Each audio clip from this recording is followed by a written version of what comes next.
अगले chief justice कौन होंगे? बिलावल भुट्टो ने इम्कान जाहिर कर दिया। अदालती निजाम पर बात करते हुए बिलावल भुट्टो जरदारी का कहना था कि शहीद भुट्टो के कत्ल केस में इंसाफ के लिए 50 साल इंतजार करना पड़ा। सुप्रीम कोर्ट में 15% सियासी केस हैं, लेकिन 90% वक्त ले जाते हैं। आम आदमी का इंसाफ का केस साल तातुल में रहता है। पाकिस्तान में अदालती इस्लाहात की जरूरत है। बिलावल भुट्टो ने दावे के साथ कहा कि इसमें कोई शक नहीं कि 26 अक्टूबर 2024 को अगले चीफ जस्टिस मंसूर अली शाह होंगे।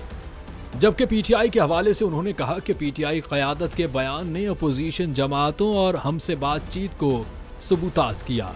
पीटीआई क़यादत ने ऐसा खौफनाक बयान दिया जिसमें तौहीन अदालत और बगावत का जुर्म है। उनका कहना है कि हमारे और नून लीग के लिए मुश्किल है पीटीआई के साथ आईनी तरमीम पर बात करें।